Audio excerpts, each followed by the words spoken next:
BJP के लोगों से कहा कि पसमानदा मुसलमानों की बात करो।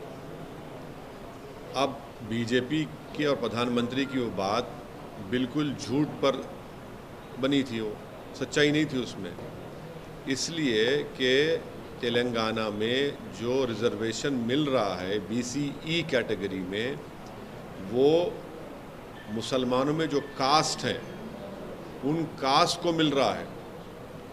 और PS कृष्णन की रिपोर्ट बनाई गई, उसको उस वक्त के आंध्र प्रदेश के OBC कमीशन ने अपनी रिपोर्ट बनाई, उसको एक्सेप्ट किया और उसके बाद ये 4% रिजर्वेशन मिल रहा है जिसको सुप्रीम कोर्ट के स्टे पे चल रहा है। तो ये झूठ है अमित शाह का बोलना, जो भारत के होम मिनिस्टर हैं। हम उनसे उम्मीद ये कर रहे थे कि सच्चाई को बयान करेंगे। उनको ये सच्चाई बयान करना था कि OBC कमीशन की रिपोर्ट में कास्ट अमंग द मुस्लिम्स को ये मिला है और उसमें बोल दिया गया कि ये कास्ट अगर होंगे तो उनको 4% रिजर्वेशन नहीं मिलेगा। आखिर बीजेपी पसमानदा मुसलमानों की दुश्मन क्यों है? आखिर क्यों बीजेपी, अमित शाह और प्रधानमंत्री जो मुसलमानों में पसमानदा मुसलमान, जो डॉक्टर, इंजीनियर, स्कूल के टीचर्स बन रहे हैं, नर्सेज बन रहे हैं, स्टेट पब्लिक सर्विस कमीशन में तेलंगाना में जा रहे हैं, उनसे इतनी नफरत क्यों है? बीजेपी इनके डेवलपमेंट के खिलाफ क्यों है? इनके एम्पावरमेंट के खिलाफ क्यों है बीजेपी? और कब तक बीजेपी नेगेटिविटी और नफरत को फैलाएगी?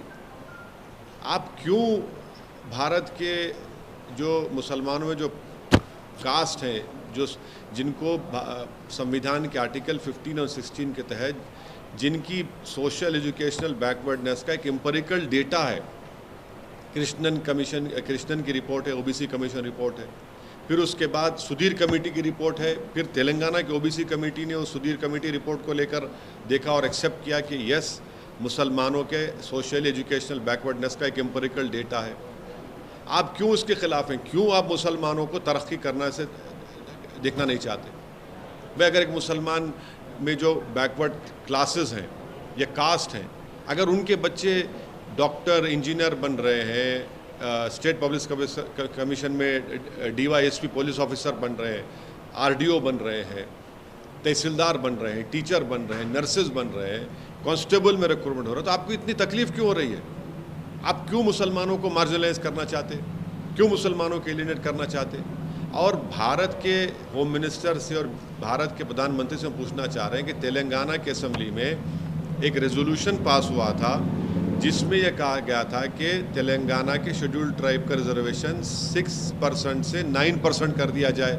आप क्यों उस पर खामोश बैठे हैं? बताइए, करिए ना आप। और दूसरी बात, तेलंगाना की असेंबली में मुसलमानों में जो कास्ट हैं उनको 12% रिजर्वेशन का एक रेजोल्यूशन पास हुआ, एक्ट बनाया गया, उसको होम मिनिस्ट्री में है। अमित शाह क्यों जवाब नहीं दे उसका? और आपने कर्नाटका में निकाल दिया, सुप्रीम कोर्ट ने क्या कहा अभी तक वो नहीं जानती क्या बीजेपी?